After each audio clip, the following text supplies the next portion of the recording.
आज ही क्यों नहीं। एक बार की बात है, एक शिष्य अपने गुरु का बहुत आदर सम्मान किया करता था। गुरु भी अपने इस शिष्य से बहुत स्नेह करते थे, लेकिन वह शिष्य अपने अध्ययन के प्रति आलसी और स्वभाव से दीर्घसूत्री था। सदा स्वाध्याय से दूर भागने की कोशिश करता तथा आज के काम को कल के लिए छोड़ दिया करता था। अब गुरुजी कुछ चिंतित रहने लगे कि कहीं उनका यह शिष्य अपने जीवन संग्राम में पराजित न हो जाए। आलस्य में व्यक्ति को अकर्मण्य बनाने की पूरी सामर्थ्य होती है। ऐसा व्यक्ति बिना परिश्रम के ही फलोपभोग की कामना करता है। वह शीघ्र निर्णय नहीं ले सकता और यदि ले भी लेता है तो उसे कार्यान्वित नहीं कर पाता। यहाँ तक कि वह अपने पर्यावरण के प्रति भी सजग नहीं रहता है और न भाग्य द्वारा प्रदत्त सुअवसरों का लाभ उठाने की कला में ही प्रवीण हो पाता है। उन्होंने मन ही मन अपने शिष्य के कल्याण के लिए एक योजना बनाई। एक दिन एक काले पत्थर का एक टुकड़ा उसके हाथ में देते हुए गुरुजी ने कहा, मैं तुम्हें यह जादुई पत्थर का टुकड़ा 2 दिन के लिए देकर कहीं दूसरे गांव जा रहा हूँ। जिस भी लोहे की वस्तु को तुम इससे स्पर्श करोगे वह स्वर्ण में परिवर्तित हो जाएगी, पर याद रहे कि दूसरे दिन सूर्यास्त के पश्चात मैं इसे तुमसे वापस ले लूंगा।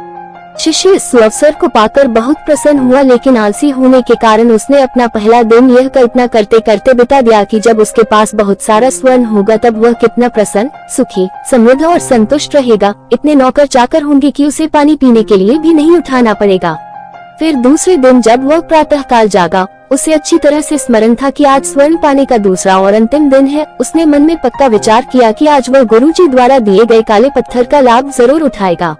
उसने निश्चय किया कि वो बाजार से लोहे के बड़े बड़े सामान खरीद कर लाएगा और उन्हें स्वर्ण में परिवर्तित कर देगा। दिन बीतता गया, पर वह इसी सोच में बैठा रहा कि अभी तो बहुत समय है, कभी भी बाजार जाकर सामान लेता आएगा। उसने सोचा कि अब तो दोपहर का भोजन करने के पश्चात ही सामान लेने निकलूंगा, परंतु भोजन करने के बाद उसे विश्राम करने की आदत थी और उसने बजाय उठ के मेहनत करने की थोड़ी देर आराम करना उचित समझा।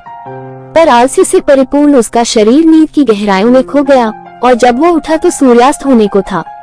अब वह जल्दी जल्दी बाजार की तरफ भागने लगा, पर रास्ते में ही उसे गुरुजी मिल गए। उनको देखते ही वह उनके चरणों पर गिरकर उस जादुई पत्थर को एक दिन और अपने पास रखने के लिए याचना करने लगा, लेकिन गुरुजी नहीं माने और उस शिष्य का धनी होने का सपना चूर चूर हो गया।